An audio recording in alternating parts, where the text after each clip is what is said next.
Le soleil descend lentement sur l'horizon, embrasant les falaises de calcaire qui surplombent l'océan Indien à la pointe sud de l'île de Bali. Ici, au temple d'Uluwatu, la majesté sauvage de la nature rencontre la dévotion humaine dans un ballet incessant de vagues turquoises s'écrasant avec fracas des centaines de mètres plus bas. Le vent marin transporte l'odeur du sel et le parfum persistant de l'encens brûlé des offrandes quotidiennes, créant une atmosphère de paix absolue en apparence. Pourtant, derrière cette carte postale idyllique, une tension invisible palpite dans l'air chaud et lourd de l'après-midi. Ce sanctuaire millénaire, niché sur un précipice vertigineux, abrite des habitants qui ne se contentent plus de veiller sur les pierres sacrées sculptées dans la roche. Les touristes affluent du monde entier, leurs appareils photo à la main, ignorant que sous le couvert de la forêt tropicale dense qui borde les sentiers escarpés, des yeux sombres, vifs et calculateurs les observent avec une patience prédatrice, attendant l'instant précis où la distraction remplacera la vigilance.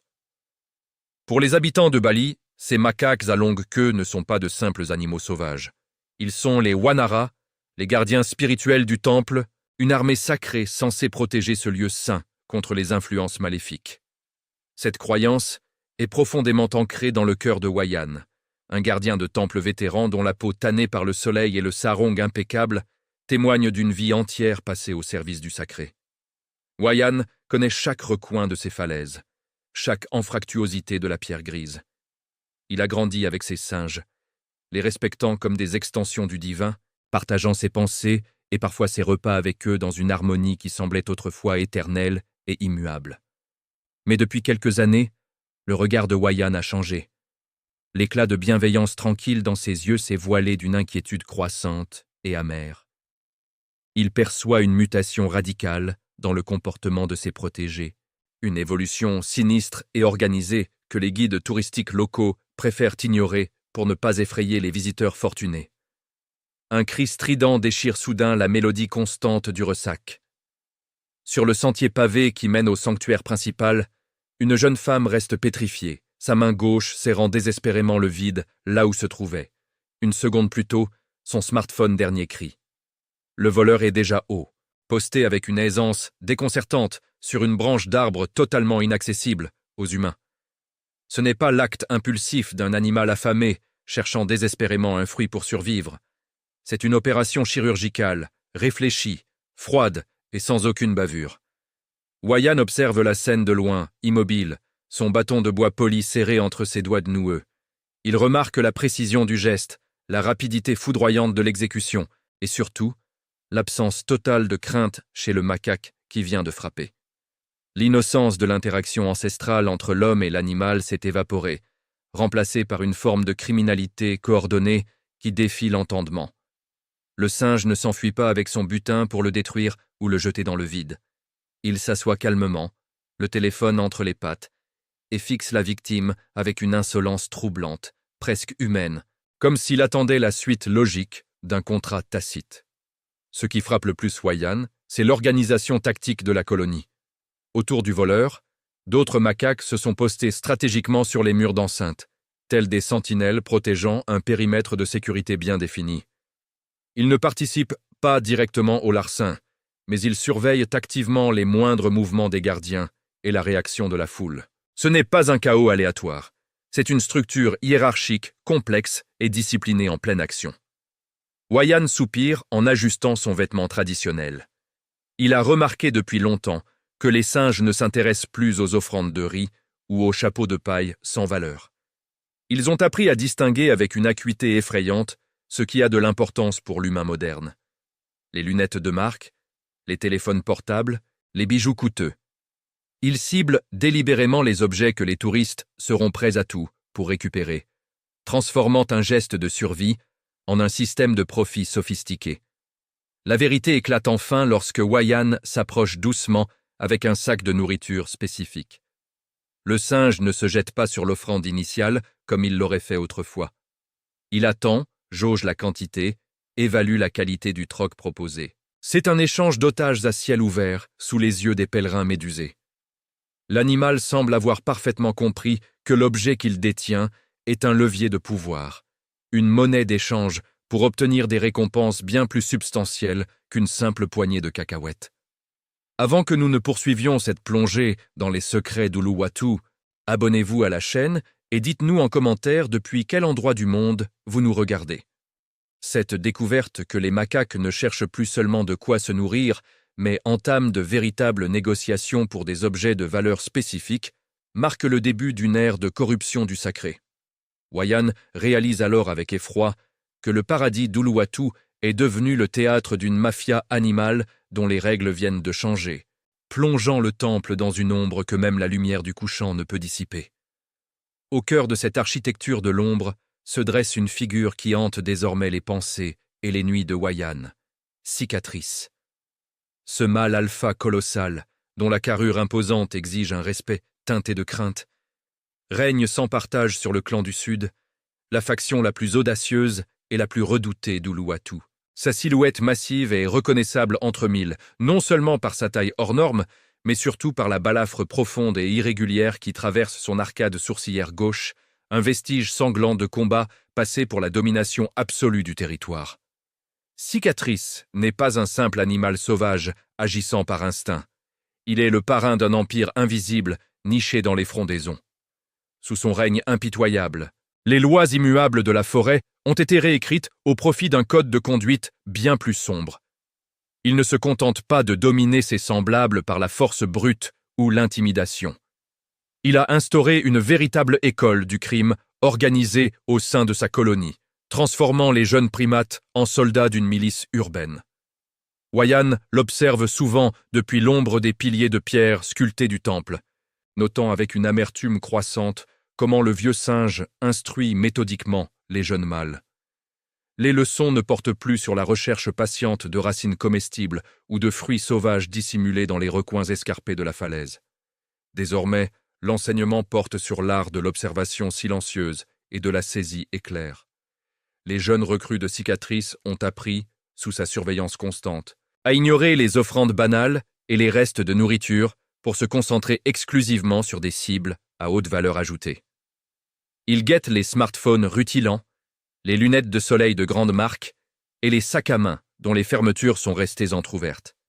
La psychologie de cet échange est d'une complexité qui frise l'entendement humain.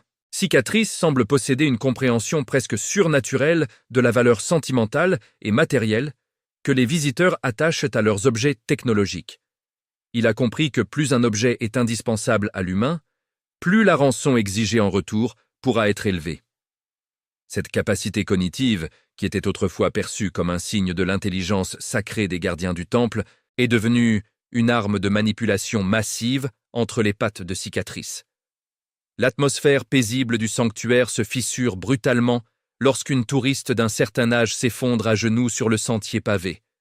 Un jeune lieutenant de Cicatrice, agile comme une ombre, vient de lui arracher son petit sac médical en bandoulière. Ce n'est pas un simple vol de bibelot. À l'intérieur se trouve son inhalateur et des médicaments vitaux pour sa survie immédiate. La panique de la femme est instantanée.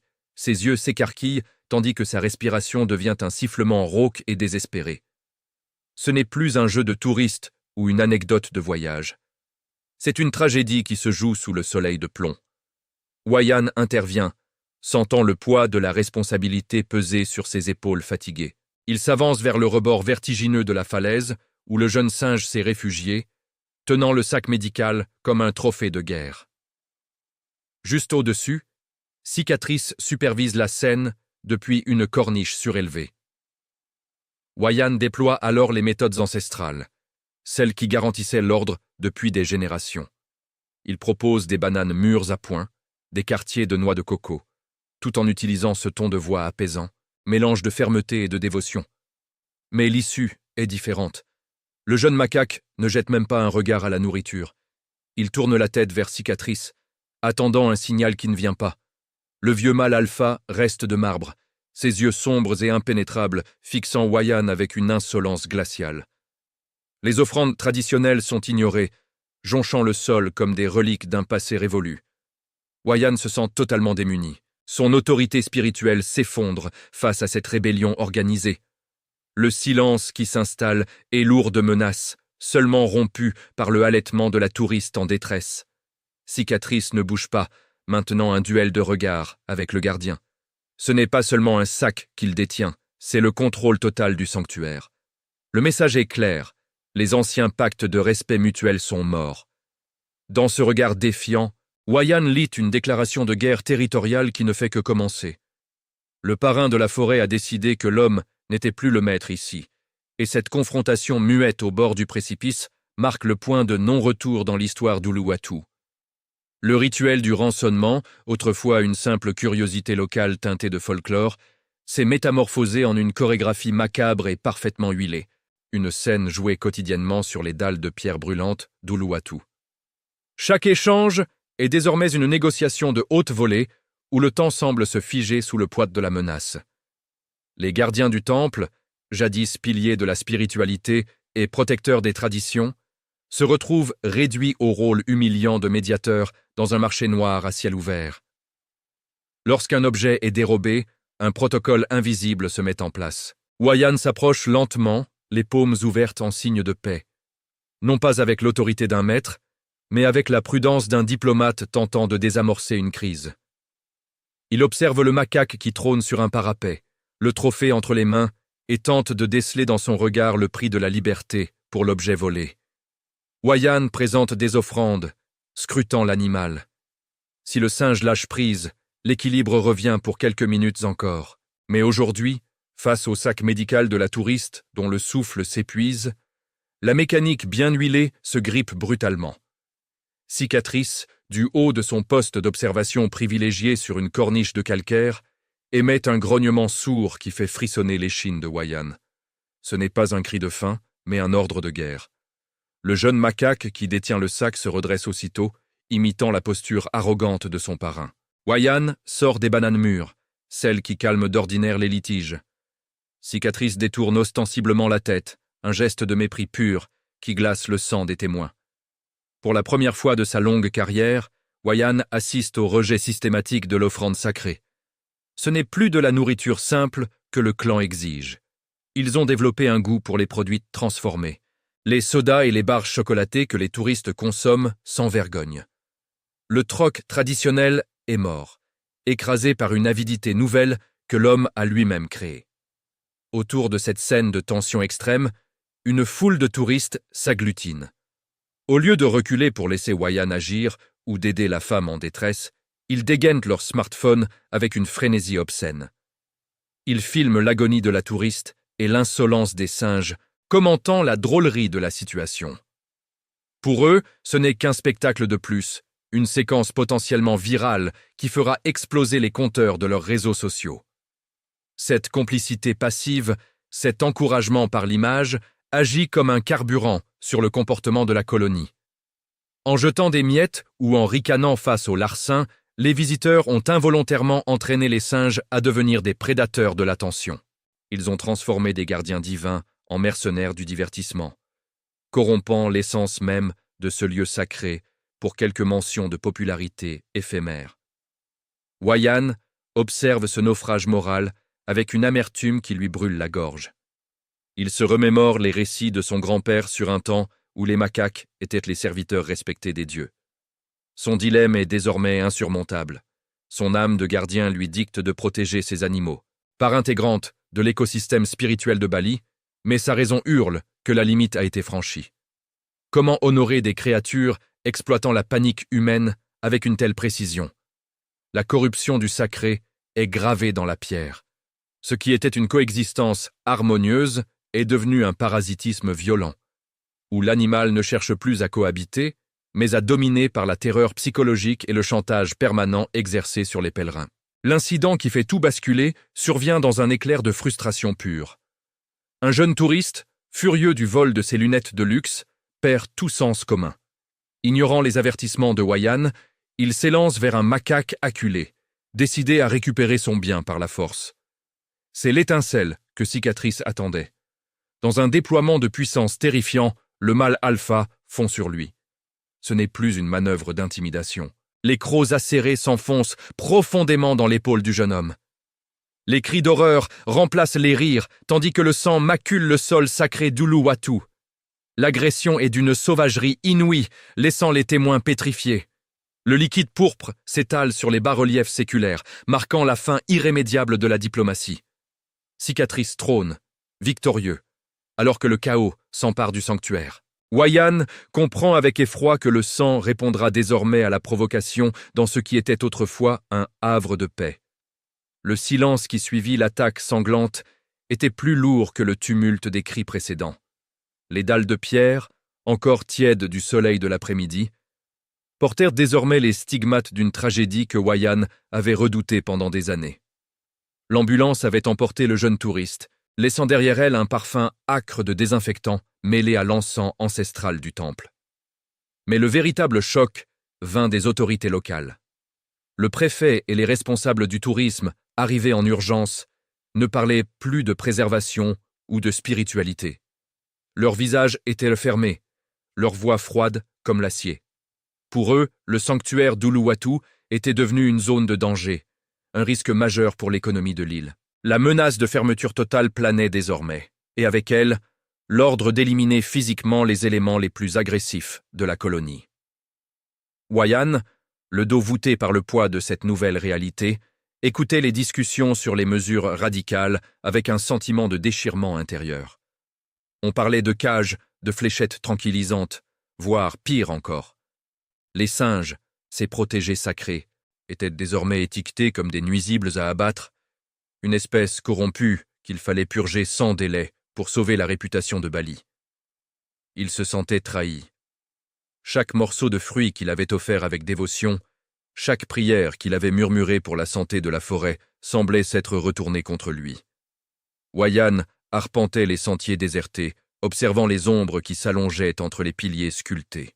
Il en voulait à Cicatrice pour sa cruauté délibérée, mais il en voulait aussi aux hommes pour leur précipitation aveugle à vouloir tout détruire par la force. C'est dans ce moment de solitude absolue, alors qu'il s'asseyait sur un muret surplombant le vide, qu'un petit mouvement discret attira son regard fatigué. Petit Doigt, le jeune macaque aux yeux étonnamment clairs et à l'allure frêle, s'approcha prudemment. Contrairement aux autres membres du clan qui se terraient dans les frondaisons après l'agitation, Petit Doigt ne montrait aucune forme d'agressivité. Il s'assit à une distance respectueuse, imitant presque la posture contemplative du vieil homme. Dans ce geste simple mais puissant, Wayyan perçut une lueur de compréhension mutuelle, une alliance silencieuse contre la folie qui s'emparait désormais des deux mondes. Ce petit être semblait rejeter la voie de la violence tracée par Cicatrice, offrant à Wayyan le seul espoir de médiation qui lui restait avant le chaos. Cependant, la trêve fut de courte durée. La nuit qui suivit ne fut pas celle du repos, mais celle d'une escalade sans précédent dans l'histoire du temple. Habituellement, les macaques d'Uluwatu se retiraient dans les arbres dès que le crépuscule enveloppait les falaises. Mais cette fois, portés par une audace nouvelle et destructrice, ils lancèrent une offensive coordonnée contre les zones de stockage de nourriture du temple. Ce n'était plus du vol opportuniste pour amuser les foules, c'était un véritable siège. Wayyan fut réveillé par le fracas des boîtes en métal et les cris stridents des mâles dominants. Sous les ordres muets de Cicatrice, les singes avaient envahi le cœur logistique du sanctuaire. Ils ne cherchaient de plus à échanger ou à mendier. Ils se servaient, dévastant les réserves destinées aux offrandes rituelles. En tentant de s'interposer, Wayyan vit l'obscurité s'animer de dizaines de paires d'yeux brillants, une armée de l'ombre qui n'avait plus peur de la lumière des torches. La hiérarchie avait basculé radicalement. Les gardiens étaient devenus les assiégés dans leur propre maison. Le pire restait à venir. Au milieu du chaos de l'embuscade nocturne, Cicatrice parvint à pénétrer dans l'enceinte la plus sacrée du complexe, là où même les touristes n'avaient jamais accès. Avec une précision presque sacrilège, il s'empara d'un reliquaire en bois, un objet de culte ancestral que Wayyan et ses ancêtres protégeaient depuis des siècles. Ce n'était pas un simple objet de valeur marchande, mais le cœur battant de la foi locale, un symbole de protection divine contre les forces du mal. En voyant le grand mâle alpha s'enfuir dans la nuit avec le reliquaire serré contre son poitrail, Wayyan ressentit une douleur plus vive que n'importe quelle blessure physique. Cicatrice n'avait pas choisi cet objet par hasard. Il avait compris avec une intelligence diabolique que pour briser l'homme, il fallait s'attaquer à ce qu'il vénérait le plus. Le vol de cet objet sacré n'était pas un acte de faim, C'était un acte de désacralisation totale. Une déclaration de guerre spirituelle. Wayan savait désormais que le temps des négociations pacifiques était définitivement révolu. Les autorités ne lui laisseraient que quelques heures avant de passer à l'action armée. S'il voulait sauver la dignité de son temple et peut-être la vie de la colonie, il devait récupérer le reliquaire avant la première lueur de l'aube. Mais Cicatrice ne l'attendait pas sur les sentiers balisés. Le parrain de la forêt s'était retiré sur les falaises les plus escarpées, là où la roche calcaire rencontre l'écume furieuse de l'océan Indien. Wayan comprit avec une clarté glaciale qu'il allait devoir affronter son propre démon, au bord du gouffre, dans un duel où la moindre erreur de jugement serait fatale. Il devait s'enfoncer seul dans le territoire sauvage de Cicatrice, là où les lois des hommes n'avaient de plus cours et où seule la volonté permettrait de rétablir l'équilibre perdu. Les premières lueurs de l'aube ne sont pas encore apparues pour dissiper les ombres épaisses qui enveloppent le sanctuaire, mais l'air est déjà saturé d'une humidité étouffante qui pèse sur les épaules de Wayan. Sans un mot, muni seulement de sa foi et d'une détermination née du désespoir, le vieux gardien commence son ascension vers les hauteurs interdites du temple. Les parois de calcaire blanc d'Uluwatu sont traîtresses, sculptées par des millénaires d'érosion et de sel marin. Ce sont des zones sauvages où aucun touriste n'ose s'aventurer, un territoire vertical où la roche s'effrite sous les doigts et où le fracas des vagues, 70 mètres plus bas, résonne comme un battement de cœur menaçant. Chaque mouvement est une épreuve pour son corps fatigué. Ses articulations crient de douleur à chaque prise, mais son esprit reste verrouillé sur une seule image, le reliquaire sacré entre les mains d'un animal dévoyé. Il s'enfonce dans le domaine absolu des macaques, un labyrinthe vertical de racines aériennes et de corniches étroites, suspendues entre ciel et mer. Ici, il n'est plus le gardien respecté par les hommes, mais un simple intrus dans un royaume où la force brute dicte désormais la loi. Les cris des singes invisibles l'entourent, des moqueries stridentes et des sifflements qui semblent sourdre de la jungle elle-même. Il sent des dizaines de regards peser sur lui, des observateurs tapis dans les recoins sombres des falaises, attendant qu'il commette l'erreur fatale. Après de longues minutes d'une lutte acharnée contre la gravité, il finit par atteindre une plateforme naturelle, une saillie rocheuse qui semble flotter au-dessus de l'abîme. Cicatrice est là, immobile comme une statue de pierre noire. Le grand mâle alpha est assis sur un trône improvisé, le reliquaire en bois sculpté serré contre son poitrail, avec une possessivité inquiétante. Ses yeux sombres, marqués par une intelligence froide et une hostilité sans nom, fixent Wayan avec une intensité qui glace le sang. Ce n'est pas la peur qui anime le singe, mais une forme de défi ancestral, une revendication de pouvoir sur ce territoire que les hommes croyaient leur appartenir. Wayan s'arrête à quelques mètres, à bout de souffle, le cœur martelant sa poitrine. Il ne brandit aucun bâton, ne lance aucune pierre.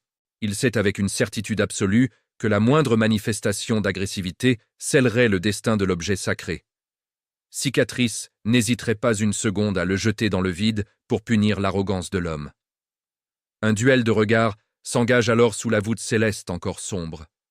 C'est une lutte de volonté pure, une confrontation entre deux patriarches que tout oppose. L'un est le gardien d'une tradition divine millénaire, l'autre est le souverain d'une meute corrompue par l'avidité et les vices des visiteurs. Soudain, comme pour ponctuer cette tension insoutenable, le ciel se déchire. Un orage tropical, d'une violence inouïe, s'abat sur la pointe sud de Bali. La pluie transforme instantanément la poussière de calcaire en une boue visqueuse et glissante. Le vent hurle soudainement, frappant la falaise avec des rafales capables de balayer un homme adulte vers le gouffre. Cicatrice vacille sur son perchoir, mais ses griffes s'enfoncent davantage dans le bois précieux du reliquaire. Les éclairs fréquents illuminent brièvement le visage balafré du singe, lui conférant une aura démoniaque au milieu du chaos climatique. La situation est devenue désespérée. Wayan sent le sol se dérober sous ses pieds nus. Il comprend que la diplomatie des fruits et les ruses de gardien ne suffiront plus. Pour récupérer ce qui est sacré, il doit offrir quelque chose qui porte le poids de sa propre existence. Un gage de sincérité totale qui transcende les barrières entre les espèces. Lentement, d'une main rendue tremblante par le froid et l'émotion, Wayan porte ses doigts à son cou. Il en retire une vieille chaîne portant un médaillon en argent terni. C'est son bien le plus précieux, un héritage familial transmis par son grand-père, représentant le dieu protecteur du temple. Ce n'est plus un simple troc alimentaire pour un téléphone ou des lunettes, c'est un sacrifice personnel d'une valeur inestimable. Il tend le médaillon vers Cicatrice, la paume largement ouverte, les yeux baissés en signe de profonde humilité. La pluie ruisselle sur son visage ridé, se mêlant aux larmes de honte et d'espoir. Il ne s'adresse plus à un prédateur, mais à l'âme de la nature qu'il a juré de servir, offrant sa propre protection spirituelle pour racheter les fautes de la colonie. Un silence surnaturel finit par s'installer, comme si l'orage lui-même retenait son souffle. Cicatrice s'approche, le corps tendu, les narines frémissantes. Ses doigts agiles frôlent le métal froid du médaillon, alors que l'objet sacré du temple repose toujours sur son giron. Le vent redouble de violence, la falaise tremble sous les coups des embruns salés de l'océan, mais l'homme et l'animal restent pétrifiés dans cet échange ultime. C'est l'instant de vérité, le moment de silence absolu, où Cicatrice doit choisir entre garder son trophée par pure domination ou restaurer, par un geste de grâce, l'équilibre ancien qui liait autrefois leurs deux destins au bord de l'abîme. Le regard de Cicatrice se fixa une dernière fois sur Wayan, une lueur presque humaine traversant ses pupilles sombres. Le métal du médaillon brillait sous les derniers éclairs. D'un mouvement vif, le singe s'empara du bijou en argent, mais au lieu de s'enfuir, il relâcha doucement son emprise sur le reliquaire sacré. L'objet en bois sculpté glissa sur la roche humide pour s'arrêter contre le pied nu du vieux gardien. Dans un dernier sifflement rauque, le grand mâle alpha fit volte-face et disparut dans les ténèbres des falaises, emportant avec lui le trésor personnel de Wayan. La trêve était signée, un pacte de sang et de pluie conclu au bord du précipice. Wayan s'effondra, serrant l'objet contre lui, tandis que l'orage s'apaisait enfin, laissant place à une brume épaisse montant de l'océan Indien. Le lendemain matin, le temple d'Uluwatu semblait avoir changé de visage. Le calme était revenu, mais c'était une paix pesante. Les autorités locales imposèrent immédiatement des mesures de sécurité radicales. Nouveaux panneaux d'avertissement stricts et interdictions formelles de nourrir les animaux. Pourtant, pour Wayan, ces règles administratives arrivaient trop tard. La cicatrice émotionnelle qu'il portait était plus profonde que ses blessures physiques. Il avait sauvé le cœur du temple, mais sa foi en l'innocence de la création s'était brisée. Il observait désormais ses protégés avec une méfiance qu'il ne pouvait plus dissimuler. Conscient que la frontière entre le sacré et le sauvage s'était définitivement brouillée sous le poids de la cupidité humaine et de l'oubli des traditions séculaires. Au milieu de cette amertume, une petite lueur d'espoir subsistait malgré tout dans le regard d'un enfant de la forêt. Petit Doigt, le jeune macaque aux manières pacifiques, devint une présence constante aux côtés du vieux gardien. Il ne volait plus, se contentant de s'asseoir à distance, respectable, observant Wayan avec une curiosité silencieuse. Le jeune singe semblait avoir compris que l'avenir de son clan dépendait d'un retour à l'équilibre ancien. Il devint le médiateur involontaire, rappelant aux autres macaques que l'homme n'était pas qu'une source de butin, mais le gardien nécessaire du sanctuaire. Ils formaient ensemble un pont précaire, jeté au-dessus de l'abîme d'incompréhension qui séparait désormais leurs mondes respectifs dans cette ère moderne. Cette crise laissa une leçon amère à tous ceux qui foulent le sol sacré de Bali. La mafia des singes n'était pas née d'une méchanceté naturelle, mais de la négligence humaine et du tourisme de masse dévastateur. Chaque visiteur cherchant le cliché parfait avait contribué à forger ces prédateurs opportunistes. L'homme avait transformé des gardiens divins en maîtres chanteurs redoutables.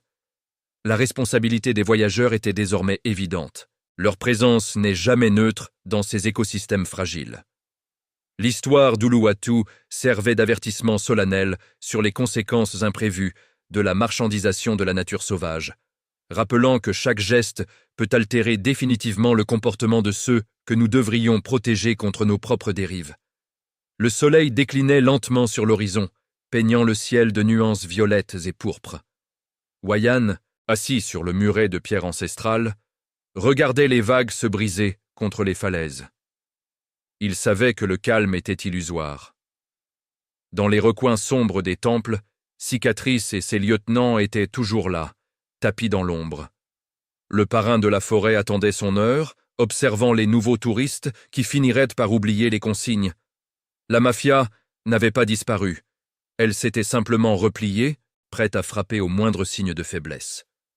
Alors que la dernière lumière s'éteignait sur l'océan Indien, Wayan soupira profondément. L'équilibre était revenu, mais il était aussi fragile qu'une promesse dans le vent, une paix armée dans un paradis qui ne serait plus jamais tout à fait le même. Marqué à jamais